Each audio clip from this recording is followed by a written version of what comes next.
Lara Trump joins me now. Lara, I'm sure you agree with the court's decision on biological boys banned from girls' sports. That is a big win for the president. Well, it's a big win for girls and women across the country. Unfortunately, not so much for certain states where they still have the ability, Stuart, to enact these crazy rules that allow boys to compete against girls in sports. Essentially, what the decision said is it is up to the states. So you have a lot of states who have said, obviously, this is unfair. Obviously, this is unsafe, and we want it to be fair and right for young women. But I think that it's something that it should kind of ring alarm bells to people around the country that it seems like this has become a Republican versus Democrat issue. This is common sense, Stuart. And again, it's about fairness. If you have one party who is advocating for something dangerous, unfair, and totally uncommonsensical, like the Democrats supposedly have for this issue for a long time, you may want to think about your vote this November. It's totally insane, but great decision by SCOTUS. It doesn't seem to give us clarity.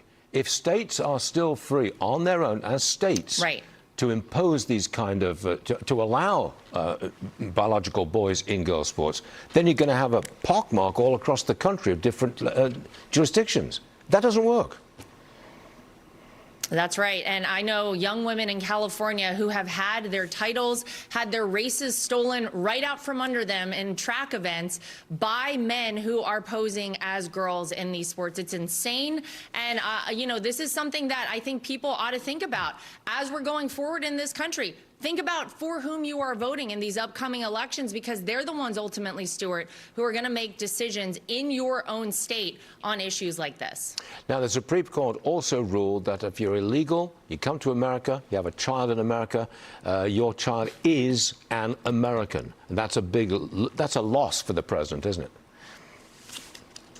Yeah, and it's also one of those things that seems totally crazy. Look, the genesis of this whole notion of birthright citizenship goes back to 1868. Think about how different times were then. This was to guarantee that formerly enslaved people and their children were recognized as full and equal citizens. We all understand that, and we all appreciate that. It's different times now, though, and the problem is that so many people, Stuart, as we all know, have taken advantage of birthright citizenship. Think about birth tourism, where you have hundreds of thousands of women around the world who are on the verge of giving birth, coming to America solely for the purpose of having their child born here so they can take advantage of our incredible country. We should not be incentivizing people to come here illegally, improperly, or do things like this, which are ultimately going to be damaging for our country. So obviously, I think this is something that we probably haven't heard the end of. And it's something that, again, I think a lot of people say, why would we advocate for something like this? Why would the Supreme Court rule in this way? But